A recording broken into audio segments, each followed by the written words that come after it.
தேசிய தலைவர் இசை வெளியீட்டு விழா ரொம்ப நாளாச்சு. இவ்வளவு கூட்டத்தை பார்த்து ஆமா நிக்க இடம் இல்லை. கூட்டத்தை பார்த்தது எனக்கு ரொம்ப பெருமையா இருக்கு. இடமும் அவர் தேவர் பார்க்குற மாதிரி இருக்கு, ஐயா பார்க்குற மாதிரியே இருக்கு. அவ்வளவு தேச பொருத்தம். எல்லாரும் ஒரு சின்ன ஒரு ஐயப்பாட வெளிப்படுத்தினாங்க. தேவர் திருமணம் பற்றிய படம் இது ஜாதி சம்பந்தப்பட்டதா அப்படின்ட்டு. தேவர் ஐயாவை ஜாதி தலைவர்னா ஒத்துக்கணும். அவர் மனித ஜாதி தலைவர். அவர் தமிழ்நாட்டிலே எல்லா ஜாதிக்கும் அவர் தலைவர். ஒரு ஜாதிக்குல எல்லா ஜாதிக்கும் ஒரு தலைவர். எந்த ஒரு மனுஷன் எல்லாரும் நேசிக்கிறாங்க, எல்லா ஜாதி மக்களையும் தன் மக்கள் நினைக்கிறாங்களோ அவங்க அனைத்து ஜாதி மக்களுக்கும் ஜாதி தலைவர் தான். அப்படி வாழ்ந்தவர் தான் தேவர் திருமகனார். இதுல ஒரு சிறப்பு ஒண்ணு தேவர் மகன் படம் வந்துச்சு. அதன் பட தயாரிப்பாளர் அந்த சமூகத்தை சேர்ந்தவர்ல கமலஹாசன். அந்த படத்தின் கதாநாயகன் கமலஹாசன் தேவர் சமூகத்தை சேர்ந்தவர்ல. அந்த படத்தின் இயக்குனர் கருதன் அவர்கள், அவரும் தேவர் சமூகத்தை சேர்ந்தவர்ல. அதை பத்தி நடித்த வடிவர்களாக இருக்கட்டும், நிறைய நடிகர். நாசர் அவர் இஸ்லாமிய. அதுல தேவரா இருந்தவர் நடிகர் சிவாஜி கணேசன் அவர்கள் தான். அதுக்கடுத்து சங்கிலி முருகன் அவர்கள். 2 பேர் தான். இது எல்லாருமே சமூக சேர்ந்தவர்கள். ஏன்னா ஒரு ஜாதி படம்னா அந்த படத்தின் தயாரிப்பாளர் அந்த ஜாதியா இருப்பார், அந்த படத்தின் டைரக்டர் அந்த ஜாதியா இருப்பார். அந்த என்ன ஆமா ஆமா தேவர் மகன் பாருங்க, அவரு அங்கே கரெக்டா இருக்காரு. அவரு நான் சில கரெக்டா இருப்பாங்க. நமக்கு அதுக்கு வீக்னால தேவர் மகன்ல கதாநாயகன் நடித்த கௌதம் அவர்கள் அந்த சமூகத்தை சேர்ந்தவர்கள். ஓகே. ரேவதி அவர்கள் அந்த சமூகத்தை சேர்ந்தவர்கள். ஓகே. அப்புறம் அவர் ரேவதியில சேர்ப்பாங்க, எங்க ரேவதி வீட்டுலயும் வைப்பாங்க. ஏன்னா ஒரு இந்த ஃப்ளோ போய் எனக்கு நான் பேசுற வீக்கு எங்க விட்டு எனக்கு தெரியாம போயிடும். ஜாதி படம்னா அந்த தயாரிப்பு ஜாதியா இருக்கணும், இயக்குனர் ஜாதியா இருப்பாங்க, கதாநாயகன் ஜாதியா ஆளா பார்த்து போடுவாங்க, வில்லன் ஜாதிக்காரனா பார்த்து போடுவாங்க. இப்படி ஒரு ஜாதி படம் எடுக்கும்போது அவங்க ஜாதிகளா பார்த்து எடுக்கிற படம் தான் ஜாதி படம். தேவர் நோக்கி இல்ல. இந்த தேசிய தலைவர் தேவர் திருமண வாழ்க்கை வர எடுக்கிறாங்க.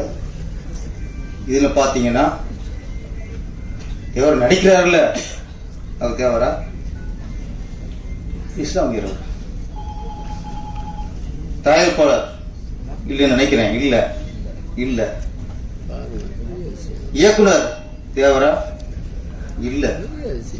தயாரிப்பாளர் தேவர் இல்ல, இயக்குனர் தேவர் இல்ல, கதை நடிச்சா ஐயாவும் தேவர் இல்ல. இதற்கு ஜாதி படமாகும். மியூசிக் இசைஞானி இளையராஜா அவர் எல்லாத்துக்கும் பொதுவானவர். அவர் எந்த ஜாதியும் இல்லை, அவர் மனித இனத்துக்கே பொதுவானவர். யாருக்கெல்லாம் காது இருக்கோ, மிருகத்துக்கு, பறவைக்கு, காதுக்கு எல்லாருக்குமே அவர் பொதுவானவர். அப்ப இசைஞானியும் சமூக சேர்ந்தவர்கள். அப்ப தேவர் பத்தி ஒரு படம் எடுத்துட்டு அதுல இருக்க யாருமே தேவர்னா அதுதான் தேவரையா. அப்படிதான் அமையும். தேவரையா உண்மையிலேயே அவங்க ஜாதி மேல பற்று உள்ளவர், அந்த ஜாதி மேல வெறி உள்ளவர்னா இங்க தயாரிப்பாளர், இயக்குனர், நடிகர் எல்லாமே அது ஜாதி அமைச்சிருப்பாங்க. அவருக்கு அது இல்லாதனால அந்த ஆத்மா வேலை செய்யும். ஆத்மா அவருடைய எண்ணப்படி அந்த ஆத்மா அப்படிதான். இங்கே வெவ்வேறு சமூகத்தை சேர்ந்தவர்கள், வெவ்வேறு மதத்தை சேர்ந்தவர்கள் தேவரைய படத்துல ஒன்றிணைகிறாங்க. இதுவே மத நல்லிணக்கத்துக்கு சான்று. சான்று நான் சத்யா சார் ரொம்ப பாராட்டினேன். ஒரு தயாரிப்பாளர் அவருக்கு ஒரு ஜாதி பேர் இருந்தா வேற பாடம் எடுத்துருப்பாரு. நம்ம ஜாதிக்காரன் பாடுற எவனா டேரக்டர், நம்ம ஜாதிக்காரனா நெட்டிலா போடு தேடி இருப்பாரு. உங்களை பாராட்டணும் சார், ஃபர்ஸ்ட் தயாரிப்பை பாராட்டணும். ஏன்னா நீங்க பெரிய மனசு வேணும் சார், பெரிய மனசு வேணும். ஒரு பொதுவாக இப்போ சார் சொன்னார் ஆரம்பிக்கணும் சார், சும்மா ஒரு லவ் ஸ்டோரி, ஒரு ஆக்ஷன் படம், ஒரு காமெடி படம், ஒரு காதல் படம் அப்படிங்கும்போது அதுக்கு யாரும் பிடிச்சிருக்கலாம், யாரும் டேரக்டரா இருக்கலாம். ஆனா ஒரு சமூகத்தை சேர்ந்த ஒருத்தரோட படத்தை எடுக்கும்போது வெவ்வேறு சமூகத்தை சேர்ந்து எடுக்கிறாங்கன்னா அங்கே அவர் தான் தெய்வ திருமகன். அதான் தெய்வ திருமகன். இதுல காட்டுவாங்க. நான் சொல்றேன், தமிழகத்துல இந்தியாவிலேயே அரசியல் யார் யாரெல்லாம் உள்ள வர்றாங்களோ, யாரெல்லாம் அரசியல்வாதி ஆகணும் ஆசைப்படுறாங்களோ, யாரெல்லாம் அரசியல் கட்சி ஆரம்பிக்கிறாங்களோ அவங்க அனைவரும் படிக்க வேண்டிய ஒரே பாடம் தேவரோட வரலாறு. ஒரு மனுஷன் எப்படி தன் மொழியை நேசிக்கணும், ஒரு மனுஷன் எப்படி தன் சார்ந்த மக்களை நேசிக்கணும், ஒரு மனுஷன் எப்படி தேசத்தை நேசிக்கணும், ஒரு மனுஷன் எப்படி தெய்வத்தை நேசிக்கணும். ஒரு மனுஷனுக்கு தெய்வ பக்தி எந்த அளவுக்கு முக்கியமோ அந்த அளவுக்கு தேசபக்தியும் முக்கியம் சொன்ன ஒரே தலைவர் தேவரையா. இது யார் சொல்றா? இன்னைக்கு இங்க இருக்கவன் இந்தியா வேற நினைக்கிறான். இந்தியானா அது வேற, தமிழ்நாடுங்கிறது வேற. இங்க இருந்து இந்தியாவுக்கு எதிராக நிறைய குரல் வந்துட்டு இருக்கு.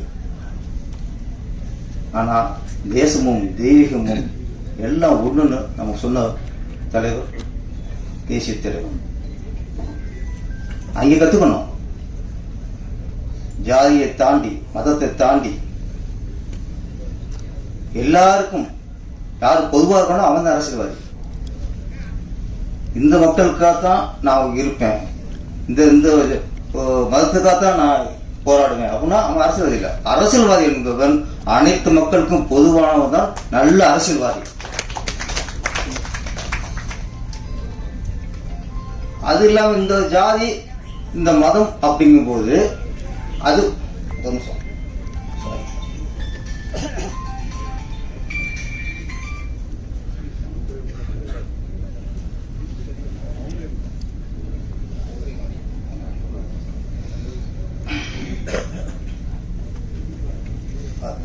ஒரு ஜாதி தலைவராக இருந்தா நீங்க ஒரு ஜாதி மக்களுக்கு நீங்க போயிடலாம். ஒரு மதத்துக்காக நான் உழைக்கிறேன்னா நீங்க ஒரு மதத்துக்காக ஒரு அமைப்பை ஏற்படுத்திக்கலாம். ஆனா அரசியல் வரும்போது அனைத்து மக்களுக்கும் பொதுவானவனா இருக்கணும். அவன் தான் நல்ல அரசியல்வாதி, இல்லைன்னா அவன் காரியவாதி.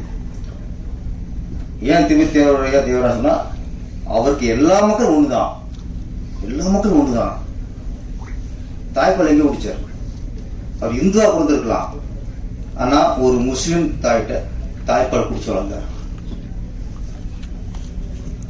இறக்குற காலகட்டத்தில் அனைத்து சொத்தையும் அவர் ஜாதிக்காரன் எழுதி கொடுத்தாரு. ஆக்சுவலி தேவராய வேலை கோபம் வரணும், யாருமா வரணும்? முக்குலத்தூருக்கு வரணுங்க. தேவராய மேல கோபம் வரணும்னா முக்குலத்தூருக்கு வரணும். என்னடா இவ்வளவு அவங்களை கொண்டாடினா நம்ம ஜாதியில பொறுத்த எங்க ஜாதிக்காரன் ஒண்ணும் பண்ணாம பட்டியலத்து மக்களுக்கு அனைத்தையும் கொடுத்துட்டியே. நான் சொல்றேன், தேவராய கொண்டாட யாருன்னா பட்டியலத்து மக்கள் கொண்டாடணும், அவங்கதான் கொண்டாடணும். உங்க எல்லாருக்கும் தப்பான வரலாறு சொல்லி கொடுத்து நீங்க உங்களுக்கு எதிரானவரா தேவர நீங்க புரிய வச்சிருக்காங்க.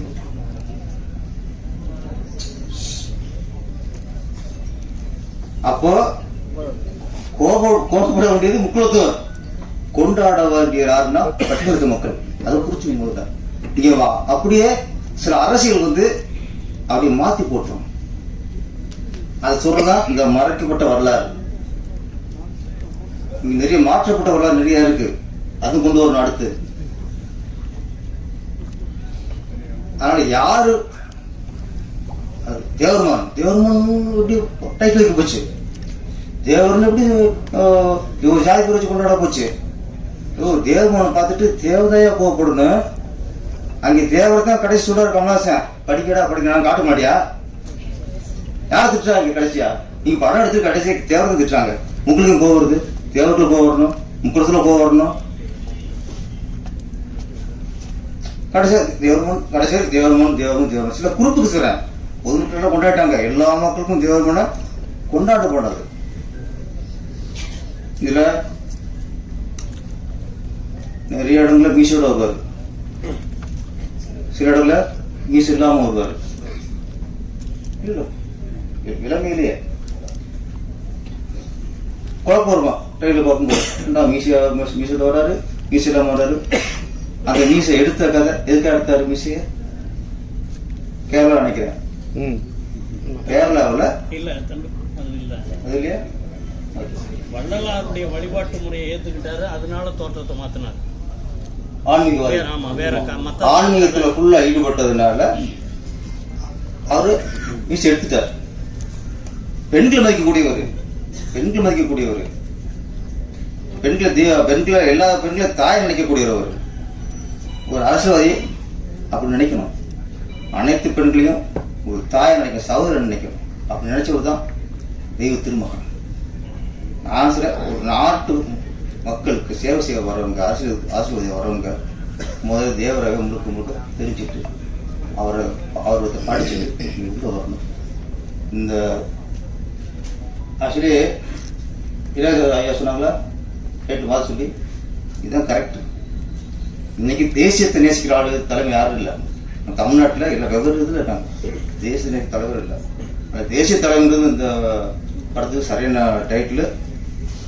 ஜாதி வேறுபாடு இல்லாமல் அனைத்து சமூக சேர்ந்தவர்கள் சேர்ந்து தேவர் திருநோயாவுக்கு அவர் புகழ போட்டு மன்னமா இந்த படத்தை எடுத்ததுக்கு நன்றி. இந்த படம் மிகப்பெரிய வெற்றி அடைய வேண்டும். தொடர்ந்து அடுத்து இந்த மாதிரி சமூக தேவையான படத்தில் நீங்கள் எடுக்க வேண்டும். நன்றி, வணக்கம்.